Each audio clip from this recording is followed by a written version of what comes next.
Hey, this is Sue, and here's a classic Twister Talk show for you to enjoy.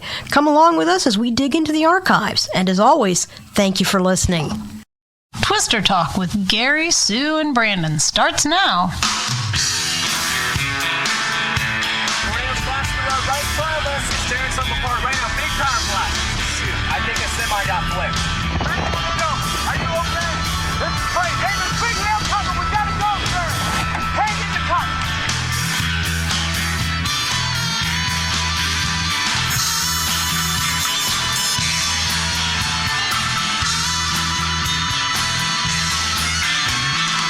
I hate Oklahoma. I wonder why. Hey, it's Twister Talk. I'm Gary. I'm Sue. I'm Brandon. And Jerry Mathers as the beaver. There you go. There you go. He was with us tonight. Again. Oh, shocking. Anyway, boy, why Gary, did you need to get therapy for that one of these days. Yeah, I'm always wondering whether there's a residual payment due somewhere on that one. Anyway, welcome to Twister Talk, and tonight we're going to talk, going back to our little Twister Talk history book, because talking about some of these tornadoes from 30, 40, 50 years ago, or even more sometimes, when you read about them, you find out some really incredible stuff about it, and you wonder, hey, and you read about it and you go, wow, a lot of stuff happened you didn't know, because Sue and I were talking about the Lubbock tornado, which is what we're going to discuss tonight, before we went on air, and she's like, oh yeah, you hear about it, but you just kind of filed away because there was nothing going on around at the time, which was basically it. There was no big outbreaks or anything, but this tornado was significant. That was an impressive tornado, and I believe it is still the strongest tornado that far west in the United States. As far as I know, that is true. I checked some of the history on that, and that is the one furthest west that's still the strongest, and it's still one of the most strong tornadoes Texas has ever had. Yeah, which is really saying something, because as we all know, Texas has some pretty significant tornadoes. But this one is a record book one, and it occurred on May 11th, 1970, Sue, which is a interesting day because there was basically no severe weather almost anywhere else in the country that day, but just that area. People in Lubbock must have felt so lucky. I'm sure. Yeah, I'm probably sure. not. Yeah, probably having parties while it was going on. But finally, somebody's paying attention. For the wrong reasons. The wrong reasons. So Sue, give us a background on what happened with the Lubbock tornado. Oh, yeah. Okay. Yeah, I just was talking to my insurance people, so my brain is still in a huge amount of fog. Yes, this particular tornado formed on May 11th, as Gary said, right around 9:35 p.m., that's Central Time, obviously. It dissipated around 10:05, so it lasted about a half an hour. F5 on the Fujita scale. Highest winds right around 290 miles an hour. Wow. Unfortunately, 26 people lost their lives. There were over 1,500 people injured, and it was so bad they were sending them basically all over the place because the hospitals were overwhelmed. Damages, $250 million, and that's in 1970 dollars. In current dollars, that's almost $2 billion of damage. This particular tornado went right through downtown and also damaged the airport. Yeah, it was an incredible night because, as we'll find out in just a moment, it was not expected. In other words, at the beginning of the day, they said maybe some thunderstorms here and there, but this thing just kind of, it broke the rules, so to speak, for tornadoes. Well, this is supposed to happen, this is supposed to happen before they form. It's like, no, it didn't that night. Not always. And it seems like the ones that break the rules are often the worst ones. Right. Because, we're thinking about more Oklahoma, too. You got that right. So, Brandon, if you could run down, we'll ask Brandon kind of run down the timeline of what happened that day, because in the beginning of the day, we weren't thinking about anything. And, of course, by the end of the day, they were dealing with an incredible disaster in one area. That was it. No other severe weather like that anywhere else in that part of the country that day, just there. So, Brandon, I will let you take the microphone and run down the timeline for us. Just to start at the very beginning, we'll start at 10 a.m., where the Severe Local Storms Unit amended the convective outlook issued earlier to include isolated thunderstorms with large hail expected in the high plains of West Texas and east of Pecos late afternoon and early evening. So, sounds innocuous enough. Next up, later that day, 6 p.m., towering cumulus clouds begin developing in the area. And by 6:30 p.m., just half an hour later, we have our first radar echoes, appear south of Lubbock on the Amarillo WSR 57 scope. So moving on here, they follow that for a while. There are around 7 p.m., there were some fairly dense cumulonimbus, vertically developed clouds that were reported by Lubbock.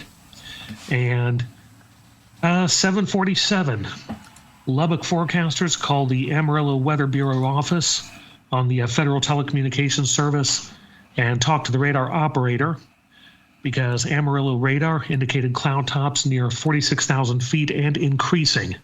Now, just think about that for a second. 46,000 feet. That today is higher than some commercial airlines' cruising altitudes. That's true. For long-distance domestic and even international flights.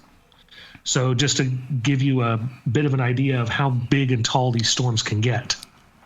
Right. The stratosphere usually forms right. The stratosphere tops at 35,000 feet, if I'm right. And so anything you have 35 to 40,000 feet. So when you're punching into the stratosphere and the troposphere, you've done something with those updrafts. And so go ahead and continue. Just wanted to fill that in on that. Absolutely. The 7 p.m. sounding observation from Amarillo showed a tropopause of 48,000 feet, which is what you were just referring to, Gary, that boundary layer between the troposphere and the stratosphere. An increase of 7,000 feet since the 7 p.m. observation. So this thing had actually, in that 47-minute time span, had actually increased 7,000 feet from when it was previously observed. So let's see, looking through a couple of things here. And then the next item here happened at 8:10 p.m. There was a funnel cloud associated with the first tornado that, of course, was reported by an off-duty policeman 7 miles south of the airport. Interestingly, they also had, golf ball to grapefruit-sized hail being reported from Lubbock Downs. Okay. So the next, moving on to kind of the next major item here is 9:35, which is the second, which was the larger and more destructive of the two tornadoes, touches down near 19th Street and University Avenue. Now, the Lubbock radar showed a tornado about 7 miles southwest of the airport, right around 19th and Brownfield. So this information ends up getting relayed by radio and by telephone up to the civil defense. And the sirens, the beloved sirens we always talk about, that everybody always thinks they need to hear, actually did sound at 9:35 p.m., same time that a patrolman reported a funnel in this part of the city. Like we saw a little bit ago. The Texas zone forecast for that vicinity was also issued around this time, which included the severe thunderstorm watch. Now, the remainder of the amended forecast was going to be issued after 10 p.m., but since the tornado hit downtown Lubbock, they weren't able to do that due to a loss of communication around 9:49. So, yeah, like we've said before, we've talked about, yes, having your cell phone and stuff, but also this is one reason where things like ham radio can come in handy because, local communication infrastructure can be knocked out and it can create dead zones. And that's exactly what happened that night. You are exactly right. That's precisely what happened that night. So after that, really the next major thing happened pretty much wrapped up around 11:30 p.m., where the Lubbock Weather Bureau office relayed information by two-way radio that the tornado warnings were now being officially canceled because by this point, all those storms had now decreased to more moderate intensity in and around the Lorenzo area. So it was apparent at that point that there wouldn't be any further severe weather or tornado developments that night.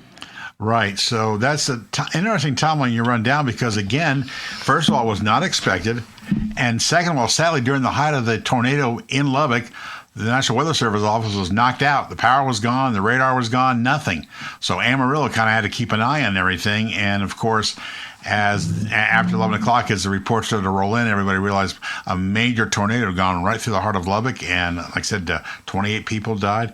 But amazing number, 26, 1,500 people injured. Yeah, lots of injuries. That's incredible, and the property damage. When you see the photographs, it doesn't surprise you because a lot of buildings were just flattened. Absolutely, and well-built structures were gone. These weren't like little shacks or tents. These were steel frame buildings were damaged. And amazing.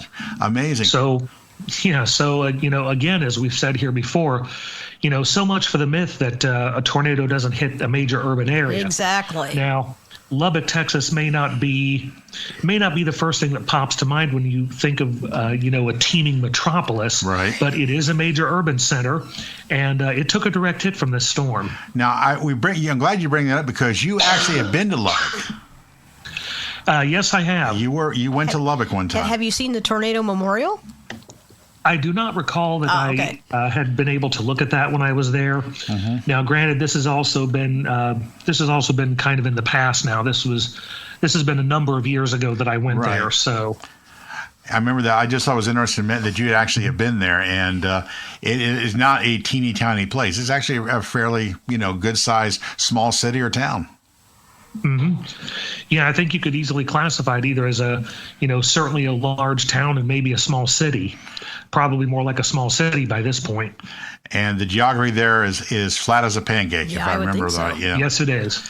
That is one thing I remember from my time there is the often surprisingly low and very flat skyline and the flat as a pancake topography.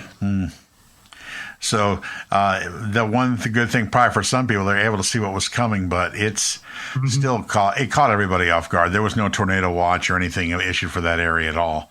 There was no severe weather watches until after the fact. So you had that again, that situation that's surprising. We'll talk more about the what happened afterwards, but I have a couple of eyewitness reports that were posted on the 50th anniversary of that tornado.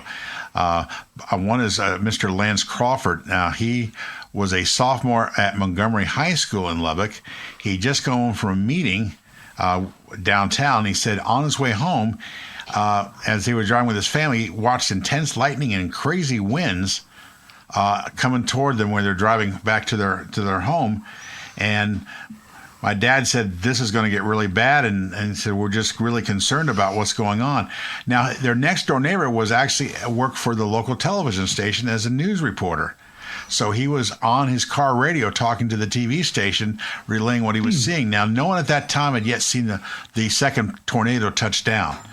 But he said the man, our neighbor, told us that the police were reporting something very strange happening in the sky near the area where the second tornado touched down. He reported bubbling clouds and swirling in the clouds, but they looked he said they look extremely nasty. Well, of course, it's night, sun is set, so the lightning's illuminating it, so it's got to have a very eerie look. And of course, it did. Then my father and I and my mother were talking to him, and he suddenly says, get in your basement now. Get in your basement now. Just get down in there or get to a safe place. And he said, right after he did it, the sirens went off, and he said he was scared to death, and it just was an eerie feeling because he said, and then suddenly the wind stopped. That's always a bad sign. Yeah, it just stopped. It was going, and then just like somebody cut it off, and he said, my dad and I were going to the door. My mom was, crying and everything, and really concerned.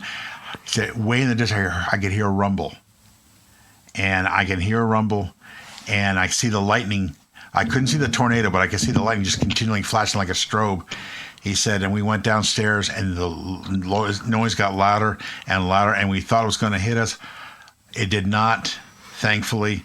It hit about a quarter of a mile away from where we lived.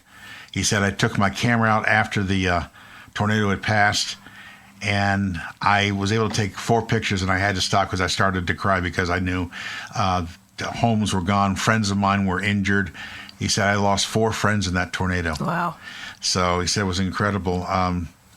He said also the football coach at the high school was killed that night too.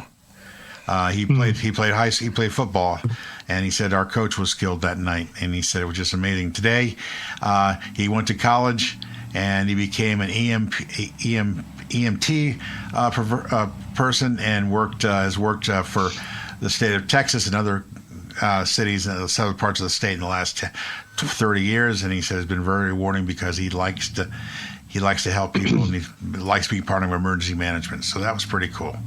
And there one other quick one here from a Mrs. Linda Schaffner.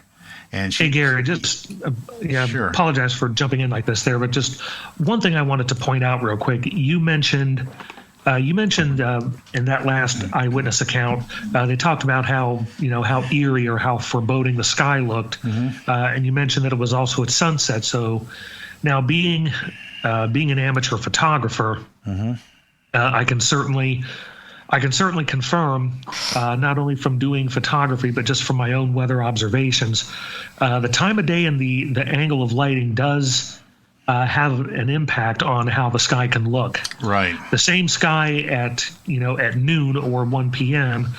Could look very different than that very same sky if it were to occur at, say, 6 or 7 o'clock in the evening. Right. When the sun's much lower in the sky. That's a very good point, Brandon. I'm glad you brought that up because that is a good point. And like you said, the clouds look spooky, weird, eerie, and of course you're watching a wall cloud rotate above you. That's going to give you the strobe lighting is going to be very, very crazy. So good point on that. Well, again, Mrs. Linda Schaffner, now she lived in Lubbock, and she goes, at that time I was a senior at Texas Tech University. She had actually gone to the Lubbock airport, and they were actually getting ready to fly, and she could see the thundercloud with a very strange yellow hue to it toward the bottom. And as he stepped to get ready in the plane, suddenly we got the announcement from the airfield that the flight had been canceled or delayed because of thunderstorms approaching. And she was able to try to get a hold of somebody, and finally got a hold of a friend who picked her up. Unfortunately, as they were heading home, they drove right into the storm. Oh, man. So what they did is they pulled off the road and did find shelter at a country club awning. I guess the local country club. They didn't really say what it was, but said we were on Mesa Drive. And again, I looked to the southwest. Again, it was raining, and suddenly, again, the rain suddenly stopped.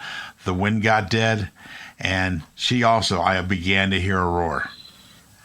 And they got out and started running from their car, and they ran down an alley and found a garage door to a warehouse that was open. They got in and closed the door, and the tornado hit. Oh. And her friend went up to the window to see if her car was all right. The window exploded, and her friend was severely wounded by the glass, impaling her arm and legs. And she said, I ducked my head down and tucked my head under my shoulders, and I still had severe cuts on my back and neck, and then on top of that, a ceiling tile, followed by some support structure from the ceiling, fell on her. And I was I was hurt very badly. And it said it took her about, they finally were able to rescue us about 5 hours later. I was in the hospital for 3 months. Oh, man. My friend did not make it. And that was the thing, which is said that's what she remembers. Her friend did not make it because she wanted to look out the window just for a second to see if the car was all right. Yeah. And the glass exploded and very severely injured her, and she did not survive. But she said, I'll never forget that. And again, it says here, what did you do afterwards? I changed my major at Texas Tech, and I became a nurse. I went to nursing school and became a nurse, and I later specialized in emergency situations. Amazing. Yeah. Wow. So those are two great stories. Yeah. Interesting outcomes. But very. I've never, we've known, of course, I have friends and people we know that have passed, but I've never had anybody that I know that was, killed in a tornado or a hurricane. And seeing that happen in front of them, it had to be horrific. Yeah. So I'm sure it did. Something like that happens. It leaves a mark, and you definitely don't forget it. But it took a negative and made a positive out of it.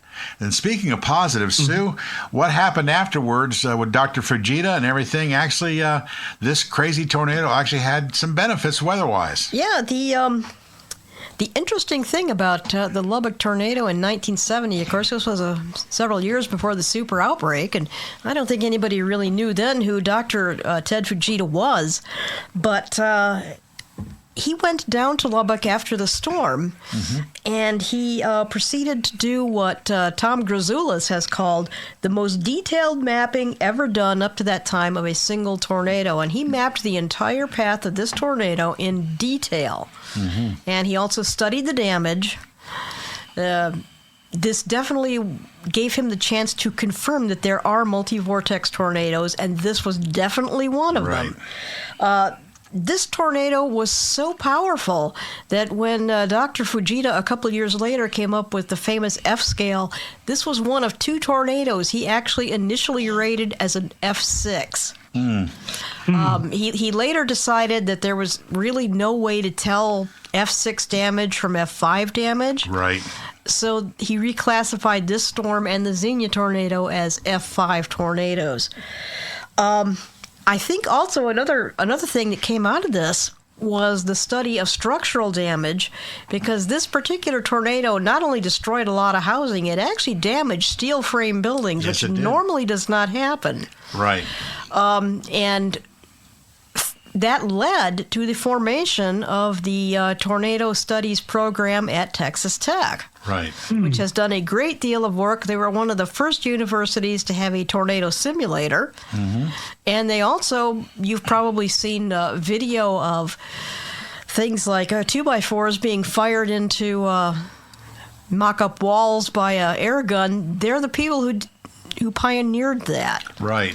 And it was through that, and through those studies, they finally realized that the most violent tornadoes usually have more than one one funnel per se. It's one giant tornado, but there can be many funnels inside of it. Yes, of course. And remember, again, this tornado struck at a little bit after 9:30, so this was in the dark. It wasn't a tornado anybody had pictures from. So Dr. Fujita was able to take his study of the ground path of this tornado and basically say, look at this. Yes. And there are pictures online you can see where damage is more severe in one area than even a few hundred feet away. It's incredible that you'll see that, and you'll realize that the winds were stronger right there than they were maybe 50 yards difference or 20 yards different, and the damage would be less severe. Yeah, so it's remarkable. Yeah, incredible work, and I tell you, to this day, guys, as world-renowned as he is, I still think Ted Fujita does not get all the accolades he deserves. I know in some ways they played that down over the years, but I am just kind of shocked that there never has been a serious scholarly biography of him. No, there never has. Especially when you consider that Dr. Fujita is one of these people who has not just one scientific accomplishment to his credit, he actually has 2. I mean, the first was his study of tornadoes, right, and the second was his study of downbursts. And how that has saved lives. Yeah, that has saved his work there has saved thousands of lives in aviation. Right. Unfortunately, that one horrible crash was in Dallas. In Dallas, yes. Yeah, in 1976, where they had that plane was basically run into the ground by the downburst, and everyone on board died. No, there were some survivors. I'm sorry, there some survivors? There weren't a whole lot, but there were some survivors. But that finally said, now you're listening? Yeah. And they finally said, yeah, you're right. It's amazing how sometimes he'd be scoffed at for saying these things. He'd say, well, look, there could be a problem there could be an issue with the thunderstorm winds or the winds that could cause this problem. They all just kind of laughed at him until it was proven by that awful air crash. Yeah, until it was proven, and also he was able to work with aviation industry to develop ways of flying through these things. Right. Now it's still is concerning, but it's not as big an issue as it was 30 years ago. Normally they try to avoid them, but if you still hit one, there's definitely a way to fly through it. And pilots now are trained to do that. And it's amazing. It's how it. And that we even now have radar that can detect wind shears. Yes, absolutely. And remember, Brandon talked about the old radar they were using back then. That was the old World War II radar. Yeah. So it wasn't Doppler like we have today, and so It sometimes it'd be hard to identify all the formations and what was going on in the clouds. And back in those days, by the time you got a hook echo, that usually was too late. Yeah, it's too late because it's already on the ground. It's on the ground doing its thing. So, the Lubbock tornado of 1970, May 11th, 1970, a fascinating storm because it stands out among the violent tornadoes, even in Texas, which has had a lot of violent tornadoes. But it stands out as, of course, being the one furthest west that's ever been that strength, but also the fact that it formed on a retreating dry line, which is extremely rare. If you know anything about severe weather, dry lines are proficiently great at producing tornadic supercells, but always when they're advancing. But not when they're retreating. So this was a very strange situation. And with dew points only at 40%, that's a surprise. They must have raised somewhat over the day, I would think. Yeah, they must have. Any closing thoughts, my man? Yeah, as you said, this particular storm was unusual for the fact that it formed along, as you pointed out, a retreating dry line. And a couple of things I think kind of hit home here that are worth commenting on. I made comment here a little bit ago about, them sounding off the sirens as these storms approached. And we've harped a little bit on sirens on this program. We've, said make sure that we've referred to them as outdated, which in a way they are. We've said you don't want to just wait until you hear a siren, which is true, but they do sometimes still serve a purpose. If you're outdoors and you don't happen to have your weather radio or your phone with you, which who doesn't have their phone with them these days, right? But still, if you happen to hear the siren go off, stop and take a look around. Take a look at the sky, see if things seem a little bit out of sorts. If you've got your phone with you, especially if you've got an app or a news feed that you use, if that siren goes off, check it. Right. It may be an outdated alerting mode, but it is still a valid one when used correctly. And if you pair it with your weather radio or your phone or your other more modern trusted sources of information, it still provides you with an immediate and urgent message. There you go. And the other thing that I think needs to be pointed out here is, unfortunately, Gary, the story you related about that lady's friend who unfortunately didn't survive the storm because she was insistent upon wanting to look out the window and see the storm and make sure the car was okay. They did the things they were supposed to do. They abandoned the car and they found a sturdier shelter. Right. If she had stayed fully sheltered, she probably would have survived. That is possible. There's no doubt about that. That very well possible. But she went to that giant plate glass window to look, and that was the direct cause of her death. Very, very sad. But you have to be smart and you have to be cautious. With all the information out there anymore, there should be no reason why anybody can't be up to speed on severe weather when it occurs. It's been a crazy year, a crazy first 6 months of the year in this country with just wacky severe weather events happening. The fact that Ohio has incredible amount of tornadoes that we usually get in a whole year has just been nuts. And who knows when we're going to get the next one. My guess is we'll know when it hits. Anyway, all right. So I think on that note, we're going to say bye-bye to everybody. And for Twister Talk, I'm Gary. I'm Sue. I'm Brandon. All right. And we'll see you next time.